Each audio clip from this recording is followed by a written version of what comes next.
Hello and welcome back to Deus Machina Demonbane. Unnoticed until now, a black angel is standing in a corner of the chamber, one with the darkness. Sandalphon snorts with indifference. Vespanius gives Sandalphon a nod and a smile. With a glance at him... With a glance at him, Sandalphon responds. Absurd. The future of Black Lodge means nothing to me. You can do as you please, and I will defeat Metatron. Understood, Sandalphon. You may do as you will. Yeah, exactly. Do what thou wilt. I'm sure our gods will bless you, Sandalphon. With one more derisive snort, Sandalphon vanishes into the darkness. Tiberius chuckles. Oh, he's so cute. Now then, has everything gone according to your plan, Augustus? Augustus responds with a cold smile. The flames of ambition burn hungrily in his eyes, and soon his smile twists into an insane grin. Finally, we have brought down the Grand Master. Oh, why do I keep yawning? Now we and we alone will control this god. It makes me shiver with joy. Comrades, now the world is in the palm of our hands.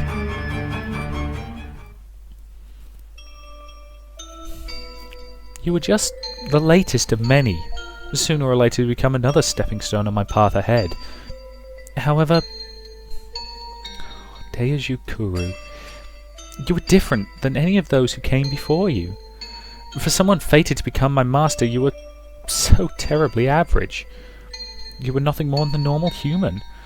One of the vast majority who possess neither great magical power nor superhuman abilities. And that is what qualified you to become the ultimate sorcerer. To be precise, you were slightly different than the average human. You were a teeny bit more attuned to magic than others. There was that. But despite your attunement, you did not have a grimoire and were unstained by evil. That was important too. But most of all, you were just a little more good-natured than others. And the difference was so very, very small. If you built a mountain out of tiny kindnesses, while remaining a normal human, you became... Oh, I hate my body sometimes. Seriously. Stop yawning, you blighted... I can't... You know, it's involuntary reaction, and it's buggering up what's meant to be an emotional scene. I'm going to take this segment of lines from the top, right? The difference was so very, very small. If you built a mountain out of tiny kindnesses, while remaining a normal human, you became something more. That is who you are, Deus Kuru. And you even changed me. The relationship between me and my masters has always been that of a grimoire and a mage. Just as they were only replaceable parts to me, I was nothing more than a weapon to them. Of course, I never felt dissatisfied. Those were the terms of the Covenant. By knowing our respective roles, we were able to battle the forces of evil. Yet you, Deus Kuru, were different.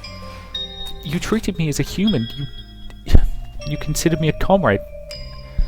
No, I hesitate to use such banal words to describe it, but I know, Deus Kuru. You welcomed me as family. You fool. You hopeless fool. What kind of sorcerer treats his grimoire that way? The things you gave me were filmed with a warmth I had never known. Human love was wholly foreign to me, yet I became suffused with its glow.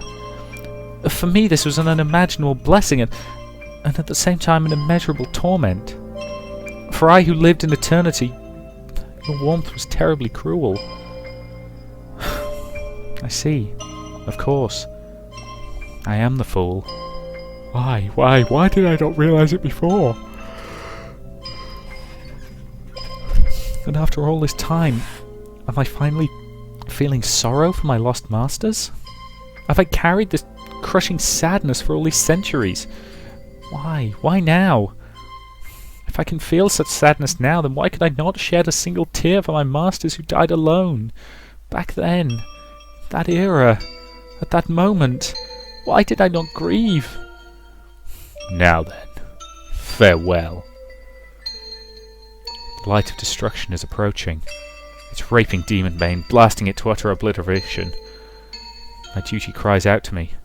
Flee. Abandon your master and Deus Machina and escape. Survive, wait, and acquire new power.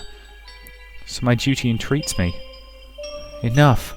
Enough! Enough! Enough! You want me to repeat it all again? You want me to shoulder even more grief? You want me to abandon this man? Abandon Kuru? Never! Never! Never! I will never allow such injustice! Kuru. Deus Kuru. My master. My friend. Kuru, Al? Are you alright, mistress? Winfield carefully helps Ruri up from where she fell. After shaking her head clear, Ruri nods. I'm fine. I apologise for making you worry, Winfield. But Mr. Deju and Demonbane... The heavy silence only served to tighten the chains of despair. Ruri, her head bowed. Makoto, expressionless and unmoving. Sonia sobbing woefully. Chucky standing in shock beside Winfield. Winfield trembling in anger at himself. Not one of them has the power to break this silence. Demonbane, their one hope, has been defeated. Humanity is finally out of options. And like a slow poison, despair is creeping towards them. No. Please wait. We're picking up a weak space-time disturbance in the hangar. What could it... Before they can all raise their heavy heads, the response magnifies explosively, throwing the status readouts into chaos. Sirens smite their ears. Report! This is... teleportation! Something is materializing in the hangar! Estimating 50 meters in length? Can it be? Another monitor lights up, as though confirming Sonia's suspicion. This is... Demonbane's signature! Which means... the massive object in the hangar is becoming a fixed in real space. Shockwave imminent! The image of the hangar crackles with noise, and an instant later it shakes violently before vanishing into static. The entire base trembles as the sound of an explosion reaches their ears from the distant hangar. Al is standing in front of me. She's so close enough to reach, but for some reason I can't touch her. And despite how close I am, Al doesn't seem to notice me. She's just staring blankly into the distance. Hey, Al? What's going on?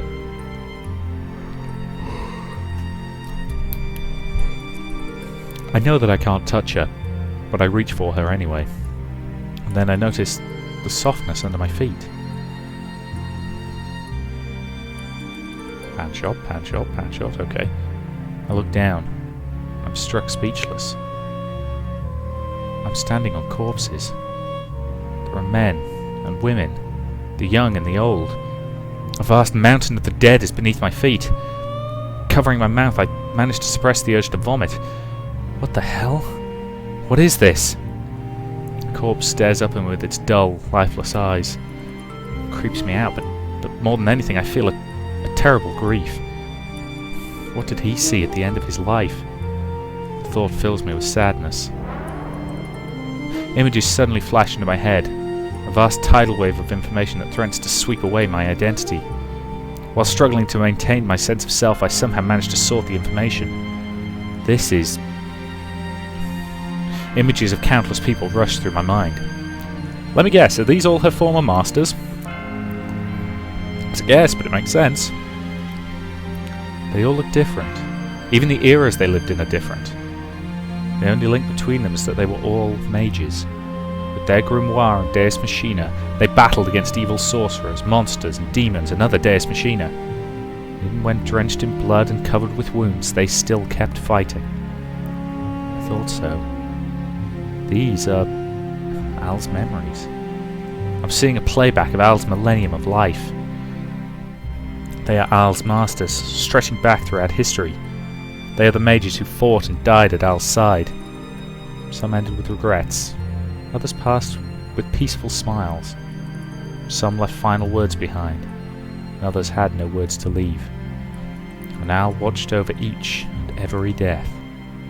But, you fool. Come on, Al. You don't even know how to be sad. You just watched silently without ever being able to cry. How could you stand the pain? You're not as cold and hard as you think, you know. With this crushing weight of sorrow on her shoulders, Al fought through the centuries. She didn't even know it was there. What a crazy way to live. And even when gravely wounded, bleeding and standing on the brink of death, she can't feel her own pain or see her own blood-soaked body. No one should ever have to live like that. It hurts, not being able to touch her. I want to tell her that she doesn't need to harden her heart anymore. And so I speak to her, even though she doesn't seem to know that I'm here.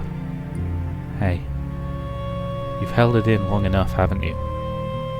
You can cry all you want now. I don't think crying makes you weak or anything. You said it yourself, didn't you? Pain and suffering and regret. Let's share them together, right? I'm here for you, you know? I thought she couldn't see me. I thought she couldn't hear me. But Al turns. Her smile is beautiful and frail. And the last thing I remember is hearing her voice. Kuru,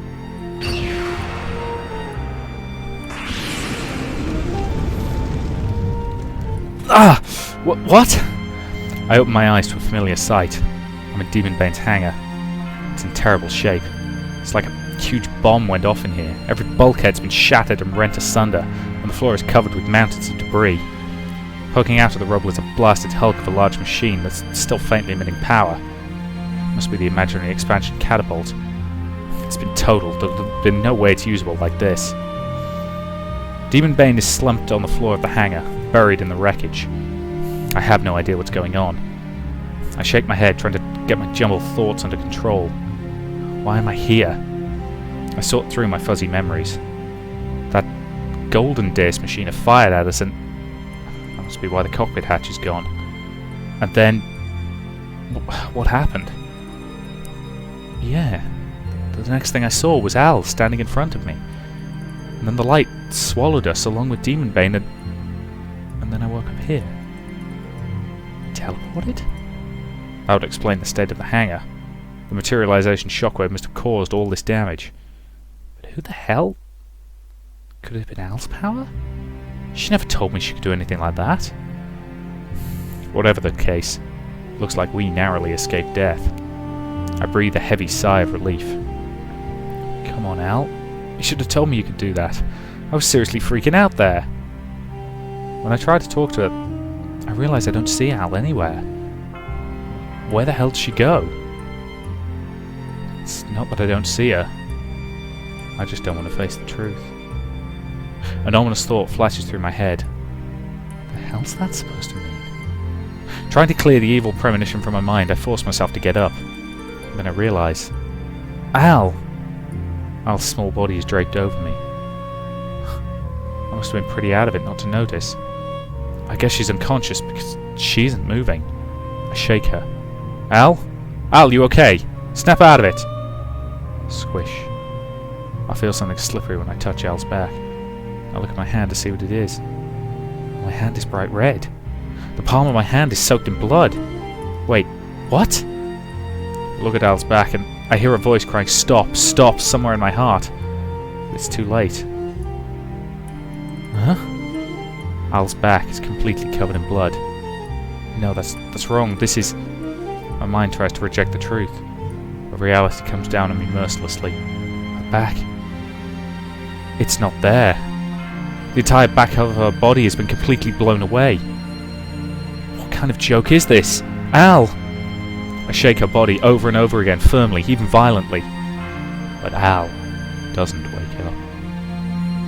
Well, that seems like an excellent cliffhanger to end this part on, so thank you very much for watching, and I will see you in the next part.